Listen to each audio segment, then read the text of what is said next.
Doy una cordial bienvenida a los estudiantes del aula virtual de Global Business Sir Jones Consultores. En este quinto tutorial de nuestro curso en Six Sigma, veremos el tercer componente del mapa de procesos de MAMC, analizar. Después de haber hecho las mediciones pertinentes y haber hecho la recolección y presentación de la información estadística acerca del nivel sigma y las posibles desviaciones en los estándares de calidad de producción, ahora, la labor del equipo Six Sigma es el determinar el por qué se están presentando esas desviaciones. Entonces, vamos adelante con nuestra experiencia de conocimiento. Partiendo de los fundamentos de la técnica de proyección denominada regresión, ya sea lineal, exponencial, logarítmica o polinómica de nivel 2 o 3, existen unos cálculos adicionales denominados coeficiente de correlación y de determinación. En este tutorial el objetivo no es explicar específicamente las ecuaciones de estos dos coeficientes, para ello recomiendo citar fuentes alternativas en temas estadísticos, pues más adelante vamos a profundizar en unos temas que valen la pena centrar toda la atención. Sin embargo, como introducción a la parte o fase de analizar en el DMAMC, estos dos coeficientes sirven para determinar la relación posible que puede existir entre la variable x y la variable y dentro de una distribución. Arriba vemos la ecuación del coeficiente de correlación, que se determina como una covarianza de x y y sobre la varianza de x por la varianza de y. De ahí se desglosaría estos términos. Decimos que el coeficiente de correlación o valor R está entre -1 y 1, donde si R es igual a -1, hablamos de una relación inversamente proporcional, y si R es igual a 1, hablamos de una relación directamente proporcional, con valores intermedios entre -1 y 0 y 0 y 1 positivo. Abajo tenemos el coeficiente de determinación denominado R2, puesto que es el coeficiente de correlación elevado a la 2, en donde decimos que el valor R2 está ubicado entre 0 y 1, determinando de esta manera un porcentaje. Recuerden que la interpretación del coeficiente de determinación es por cada cambio en la variable independiente x que sucede con la variable y. De esta manera podríamos explicar si un incremento o una disminución en la variable y, qué tanto depende de cada movimiento en una de las variables x. Vamos ahora sí a profundizar en el tema central de este tutorial, que son las pruebas de hipótesis. Vamos a arrancar por la prueba de hipótesis clásica, y como generalidad vamos a decir que la prueba de hipótesis consiste en verificar la validez de una muestra estadística tomada para aplicar esos parámetros en una población, donde esa población es algo imaginario, es una proyección mental, y después, a través de la recolección del muestreo estadístico, se comprueba si eso que se suponía iba a ocurrir en la población puede ser real o no, tomando como evidencia dicha muestra. Tenemos entonces que para las pruebas de hipótesis siempre van a existir dos hipótesis. La primera, denominada H0, que es la hipótesis nula. La hipótesis nula es precisamente esa primera idea que se le viene al investigador acerca de lo que probablemente ocurriría en una población. La hipótesis nula es la referencia en donde las dos opciones que existen es aceptarla o rechazarla. Si se acepta, quiere decir que estadísticamente, a través de la muestra, se comprueba que lo que se pensaba ocurriría en la población es cierto y es válido. Si la prueba de hipótesis nula se refuta o se rechaza, se pasa a estimar que la verdadera es la hipótesis H1 o hipótesis alternativa, que viene a ser un opuesto a lo que se creía, con lo cual ahí los datos muestrales estadísticos estarían diciendo que la realidad es lo contrario a lo que se estaba pensando. Es muy común, cuando se está intentando verificar la factibilidad o certeza de una hipótesis, que se caiga en dos errores, los cuales son el falso negativo y el falso positivo. Para efectos estadísticos los vamos a denominar error tipo 1 y error tipo 2. El error tipo 1 es rechazar la hipótesis nula cuando en realidad es cierta. Veamos este primer ejemplo. Se dice que el cigarrillo mata. Esto podría ser la hipótesis nula. Sin embargo, se podría decir que esto sucede solo cuando alguien abusa de su consumo. Si se considerara esta segunda parte, se podría estar refutando que el cigarrillo mata cuando en realidad esto es cierto. Eso sería un error tipo 1 denominado alfa. Por otro lado, tenemos el error tipo 2, que es aceptar la hipótesis nula cuando en realidad es falsa. Por ejemplo, se dice que ella tiene un retraso de 10 días en el ciclo, entonces está embarazada. Sin embargo, existen otros factores diferentes al embarazo que podrían generar ese retraso de 10 días. Esto quiere decir que se está aceptando que si hay un retraso de 10 días es 100% factible que es porque está embarazada cuando esto no es cierto. Entonces, este error tipo 2 se va a denominar beta. Ahora bien, veamos que existe cierta correspondencia entre el error tipo 1 y el error tipo 2. En la medida que el error tipo 1 disminuye, el error tipo 2 aumenta y viceversa. Veamos lo siguiente. Con el primer ejemplo decimos, en la medida que se comprueba que así se fumen pocos cigarrillos, este efectivamente mata, o sea, disminuye el error 1, porque ya se está comprobando con la muestra estadística que así se fume poquito, el cigarrillo mata. Aumenta la probabilidad de aceptar la hipótesis del cigarrillo mata así fuera falsa, o sea, aumenta el error tipo 2, puesto que ya se está argumentando que definitivamente mata o mata, pero ¿quién quita que eso sea falso? Veamos lo siguiente con el segundo ejemplo. En la medida que se comprueba que hay más factores aparte del embarazo que retrasan el ciclo menstrual, disminuye el error tipo 2. ¿Por qué? Porque estamos diciendo que ya se encontraron muestralmente argumentos diferentes al embarazo que pueden determinar que hay un retraso. De todos modos, aumenta la probabilidad de rechazar la hipótesis si está embarazada si fuera verdadera. O sea, se está empezando a descartar el embarazo cuando puede que esto sea verdad. Entonces, ¿en qué consiste la prueba de hipótesis? En encontrar unos niveles de alfa y beta aceptables. En los ejercicios que se resuelven a través de prueba de hipótesis, se van a encontrar con tres escenarios los cuales se están exhibiendo en pantalla. El primero se denomina unilateral derecho y este sucede cuando el valor de la prueba determina que si este da inferior a X, se aceptaría la hipótesis nula, mientras que si excede el valor de este límite X, se consideraría la hipótesis alternativa. Tenemos un segundo escenario que es el unilateral izquierdo, que por el contrario verifica que si la prueba da por encima del valor de X, se va a aceptar la hipótesis nula y si da por debajo o hacia su lado izquierdo, se va a considerar la hipótesis alternativa. Finalmente, tenemos un escenario bilateral donde hay dos colas que se representaría como alfa medios o el error tipo 1 dividido entre 2, en donde el rango de aceptación o en el que se consideraría cierta o se tomaría la hipótesis nula es si el valor de la prueba da entre estos dos límites. Si se sale por encima del límite superior o por debajo del límite inferior, entonces se consideraría la hipótesis alternativa. Vamos ahora sí a explicar a través del primer ejercicio el uso de la prueba de hipótesis clásica. Dice, una empresa eléctrica fabrica focos que tienen una duración que se distribuye de forma aproximadamente normal con una media de 800 horas y una desviación estándar de 40 horas. Recuerden ustedes que están viendo el tutorial que para ejercicios de distribución normal es importante los parámetros de media y desviación estándar. Ahora, si una muestra aleatoria de 30 focos tiene una duración promedio de 788 horas, ¿muestran los datos suficiente evidencia para decir que la duración media ha cambiado? Utilice un nivel de significancia del 0.04%.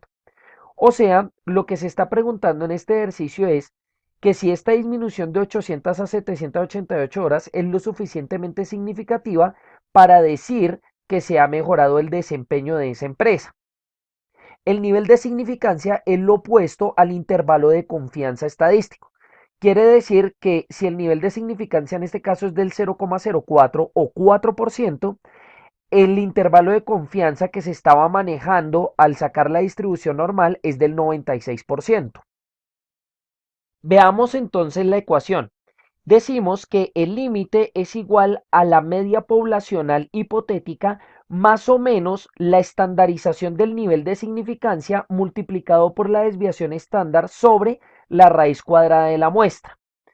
Como este ejercicio está intentando determinar una variación entre dos medias en una distribución, es un ejercicio de dos colas.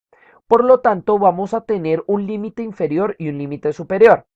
Para el límite inferior vamos a usar menos y para el límite superior vamos a usar más dentro de la ecuación. Decimos entonces que el límite inferior es igual a 800, que es la media poblacional, menos la estandarización del nivel de significancia. ¿Cómo lo sacamos? Voy a darles entonces aquí un ejemplo en Excel. El nivel de significancia se va a sacar como distribución normal estandarizada invertida de la probabilidad. Entonces el nivel de significancia era de 0,04, pero teníamos dos colas. Recuerden que entonces esto equivale a alfa medias, o sea que sería de 0,02. Esto nos daría menos 2,053, que es el valor que encontramos acá. Esto multiplicado por 40, que es la desviación estándar poblacional, sobre la raíz de 30, que es la muestra aleatoria de 30 focos. Es todo un límite inferior de 785,007007,9. Se realiza el mismo proceso con el límite superior, pero en vez de poner menos, ponemos más. Acuérdense que en la estandarización, el valor menos denota la cola izquierda y el valor más denota la cola derecha. Miremos entonces ahora los argumentos de la prueba de hipótesis. Decimos que si la media muestral se encuentra entre el límite inferior y el límite superior, no se va a rechazar la hipótesis nula. De lo contrario, si la media muestral está por debajo del límite inferior o por encima del límite superior, se va a rechazar la hipótesis nula y se va a tomar la alternativa. En este caso, como la media muestral es un promedio de 788 horas, este valor se encuentra dentro del rango. Por lo tanto, la hipótesis nula se acepta, verificando que no hay suficiente evidencia para decir que la duración media ha cambiado. Por lo tanto, el desempeño de la empresa sigue igual. Este segundo ejemplo es un ejercicio de proporcionalidades que tiene una ecuación diferente. Veamos cómo funciona. Un fabricante de semiconductores produce controladores que se emplean en aplicaciones de motores automovilísticos. El cliente requiere que la fracción de controladores defectuosos en uno de los pasos de manufactura críticos no sea mayor que 0,05 y que el fabricante demuestre esta característica del proceso de fabricación con este nivel de calidad utilizando alfa 0,05. Recuerden que alfa es el mismo error tipo 1 o nivel de significancia. El fabricante de semiconductores toma una muestra aleatoria de 200 dispositivos y encuentra que 4 de ellos son defectuosos. ¿El fabricante puede trabajar al nivel de calidad deseado por el cliente? Asumamos entonces, en este caso, una hipótesis nula, H0, en donde el nivel de defectos va a ser de 0,05 o el 5%, y un H1 donde el nivel de defectos va a ser inferior al 5%. Veamos la ecuación en este caso. El límite de la proporción es igual a la probabilidad de la muestra menos la probabilidad de la población sobre la raíz cuadrada de la probabilidad de éxito por la probabilidad de fracaso sobre la muestra. En este caso, diríamos entonces que el límite de la proporción es igual a 4 sobre 200, que es la probabilidad encontrada, en donde decíamos que 4 de ellos son defectuosos de una muestra aleatoria de 200 dispositivos, menos 0,05, que viene a ser la probabilidad que se desea por parte del cliente, que es de 0,05, sobre la raíz cuadrada de la probabilidad de éxito requerida por el cliente, que sería de 0,05, por la probabilidad de fracaso, que en este caso sería el componente no defectuoso, que es del 0,95, sobre 200, que es la muestra aleatoria de 200 dispositivos. Al resolver esta ecuación, decimos que el límite de la proporción es igual a menos 1,946657,054. ¿Cuál es el paso siguiente? Ya que tenemos P sub L, debemos hallar el Z sub L, que habíamos dicho que es la estandarización del nivel de significancia. Recurrimos nuevamente, como lo vemos en pantalla, a la fórmula de Excel distribución normal estandarizada invertida para hallar el valor de Z a ese nivel de significancia. En este caso, alfa no se divide entre 2 porque estamos hablando de un ejercicio con una única cola a la izquierda. Esto nos da un valor de Z de menos 1,64485362,7. Ahora miremos los argumentos de la prueba de hipótesis.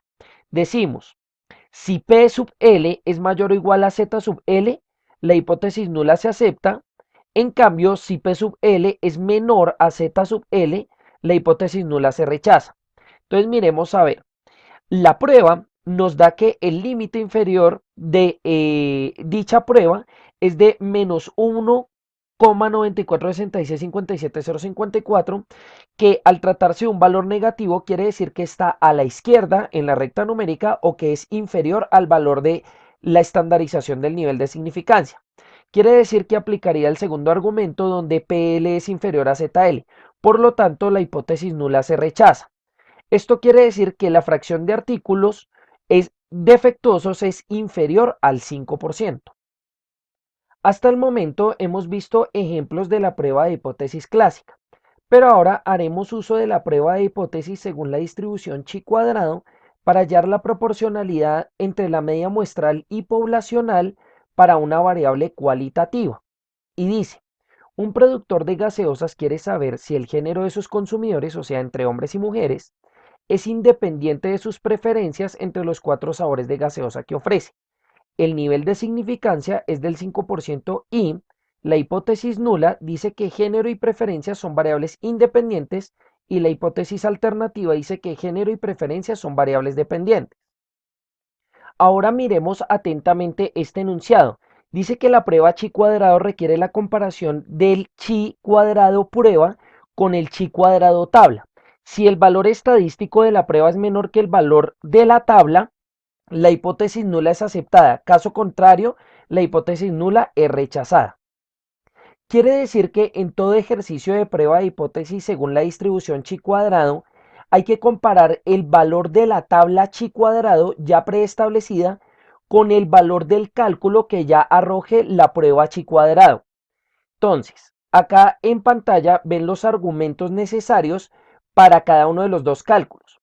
Para la tabla de chi cuadrado es necesario establecer los grados de libertad que son iguales al número de categorías de variable i menos 1 multiplicado por el número de categorías de la variable j menos 1. Y también hay que tener en cuenta para la tabla chi el nivel de significancia alfa. En este caso, los grados de libertad para este ejemplo viene a ser, tenemos dos géneros que sería el número de categorías de la variable j y el número de categorías de la variable i vienen a ser 4 sabores. Entonces, 2 menos 1, 1 multiplicado por 4 menos 1, 3. O sea que los grados de libertad para este caso es de 3. Para hacer la comparación y determinar el resultado de esta prueba de hipótesis, vamos a empezar con el cálculo de la tabla chi. Aquí ya la tengo en pantalla, ustedes la van a tener en el aula virtual, en donde para esta distribución chi cuadrado decíamos que los grados de libertad que están en este lado respecto al nivel de significancia en este lado, decíamos que era 3 grados de libertad con un nivel de significancia de 0,05. Quiere decir que el valor chi cuadrado para este ejercicio según tabla es de 7,8147. Ahora comparemos este valor que obtuvimos con el resultado de chi cuadrado prueba. Entonces aquí tenemos una tabla donde está por género cada una de las preferencias por las 4 gaseosas denominadas A, B, C y D. Y lo mismo para masculino. Esto se entiende como variables observadas o las que se obtuvieron en el proceso de muestreo estadístico. Pero aquí faltaría hallar las variables estimadas. Entonces, ¿qué es lo que se debe hacer? Ojo con los pasos. Vamos a tomar género femenino con gaseosa A más género masculino con gaseosa A y eso se va a multiplicar por toda la fila de femenino, o sea, femenino en los 4 sabores, tal cual como lo estamos viendo en pantalla. Estamos fijando la fórmula para estirarla luego hacia los otros campos. Y todo esto lo vamos a dividir entre n, que es 61 personas encuestadas en la muestra. Esto lo vamos a estirar hasta el valor de d y si hicimos bien el proceso, entonces al hacer la sumatoria, el total de la variable estimada debe dar igual al total de la variable observada. Vamos a repetir este mismo proceso, pero ahora con el género masculino. Entonces, nuevamente, tomamos masculino con la primera gaseosa, gaseosa A, más femenino con la gaseosa A, y eso lo vamos a multiplicar por todos los resultados de género masculino para las 4 gaseosas. Fijamos para poder entonces después utilizar la fórmula en todas las celdas de la fila de masculino y esto lo vamos a dividir entre n, que es el total de la población, y la fijamos. Estiramos entonces esto hasta d, que es la cuarta gaseosa, y si hicimos el proceso bien, nos debe dar igual el total de la variable observada con el total de la variable estimada. Ahora sí, vamos a aplicar la ecuación de chi cuadrado, que decimos que es la sumatoria de la variable observada marginal menos la variable estimada marginal elevado todo al cuadrado sobre la variable estimada marginal. Acá entonces ya tenemos los cálculos y vamos a compararlo con esta fórmula para ver que lo estamos haciendo de esa manera. Entonces, tenemos para género femenino variable observada que vendría a ser 16 menos la variable estimada que hallamos para femenino A, que sería de 11,48, todo elevado al cuadrado sobre ese mismo 11,48. Eso se hizo para los dos géneros y para las 4 gaseosas. Entonces acá se hace la sumatoria para femenino y la sumatoria para masculino y después se saca un gran total que vendría a ser el valor de chi cuadrado según prueba, que es de 11,45. Volvemos entonces a nuestra presentación para determinar cómo queda este ejercicio. Entonces aquí se copió y se pegó la tabla que efectivamente da 11,45.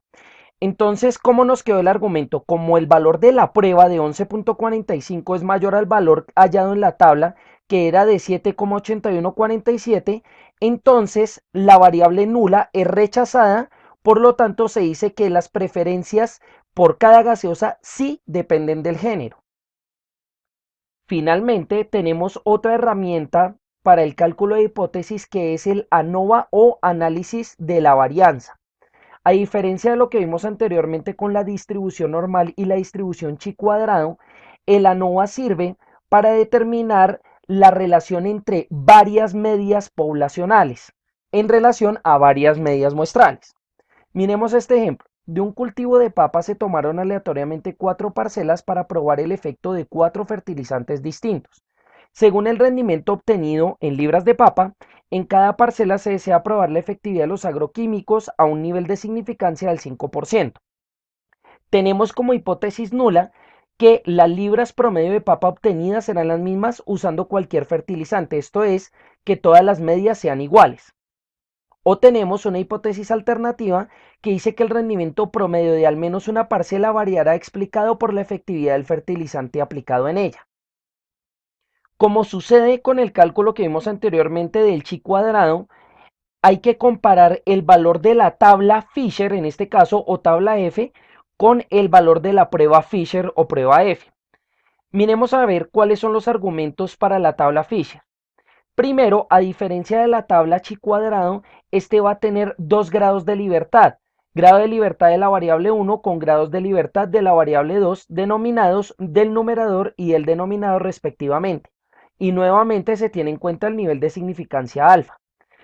Por otro lado, para la prueba decimos que es el error entre filas dividido entre el error dentro de las filas, que es lo mismo a decir que vamos a dividir la varianza de los valores entre las filas sobre la varianza de los valores de cada una de las observaciones a nivel marginal o dentro de las filas.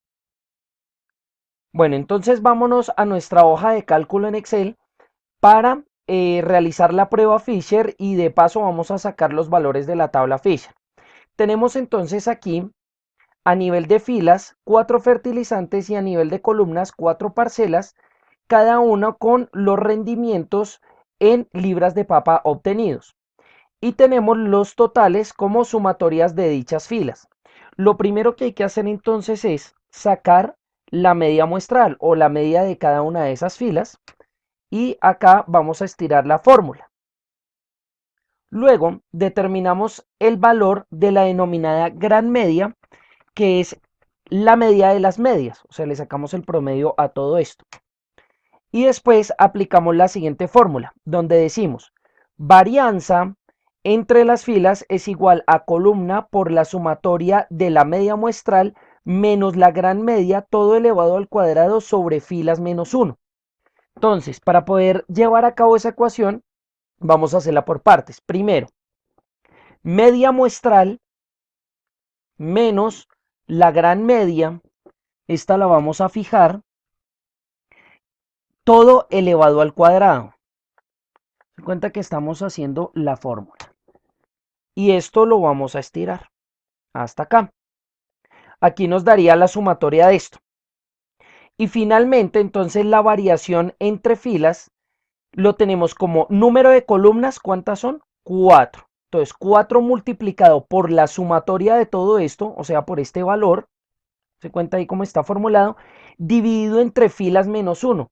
Entonces, tenemos 4 filas menos 1, quedarían 3. Ahora vamos a utilizar la segunda ecuación, que es para hallar la varianza dentro de las filas, donde decimos que es la sumatoria de x marginal menos la media muestral, todo elevado al cuadrado sobre columnas menos 1 multiplicado por filas. Entonces vamos a hacer lo mismo que hicimos anteriormente, vamos a ir desglosando la ecuación poco a poco. Entonces decimos x marginal menos la media muestral para ese valor, todo elevado al cuadrado. Y estiramos para este lado. Ahora la bajamos acá. Vamos a cambiarle el valor G2 por G3. Y estiramos. Acá lo que estamos haciendo es llevando a cabo el numerador que estamos viendo de esta ecuación. Entonces bajamos acá. Vamos a cambiarle esto para que lo haga en relación a la media muestral diferente acá. Listo.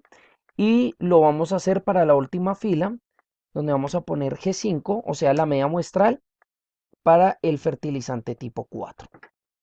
Entonces, aquí ya tendríamos todo esto. Después sacamos la suma, totalizamos cada uno de estos cálculos y entonces ya tendríamos el numerador de la ecuación. Ahora falta el denominador, que sería columnas menos 1 multiplicado por R. Entonces decimos sumatoria de todo esto, ahora sí, el gran total, dividido entre columnas menos 1. Entonces columnas menos 1 vendría a ser 1, 2 y 3, multiplicado por filas, o sea, 3 por 4, 12. Y tendríamos este valor, con lo cual decíamos que prueba Fisher es varianza entre filas sobre varianza dentro de las filas. Esta división entonces daría 3,24. Esto sería entonces el valor de la prueba Fisher, que hay que compararlo con el valor tabla Fisher. ¿Cuáles son los grados de libertad para la variable 1 y para la variable 2, como lo vimos en la presentación PowerPoint? Es estas divisiones. Quiere decir que para la variable 1 los grados de libertad son de 3 y para la variable 2 los grados de libertad son 12. O sea que hay que buscar 3 con 12 y decíamos que el nivel de significancia es del 5%. Entonces, aquí en la tabla Fisher, que ustedes la van a tener en su aula virtual también, vamos a buscar para un nivel de significancia del 95%, porque tenemos precisamente que es 0,05, la combinación entre variable 1, 3 grados de libertad, con variable 2, 12 grados de libertad, o sea, 3 con 12, y decimos que el valor es de 3,490, con lo cual diríamos que el valor de prueba Fisher es inferior al valor de tabla Fisher. Entonces decimos, como prueba es menor a tabla Fisher, que es el valor de 3,24 respecto al valor de 3,490, entonces la hipótesis nula queda aceptada. Quiere decir que las libras promedio de papa obtenidas serán las mismas usando cualquier fertilizante. Esto es todo por el momento. Si tienen alguna inquietud adicional, no duden en consultármela a través del aula virtual. Nos veremos en una próxima ocasión. Hasta pronto.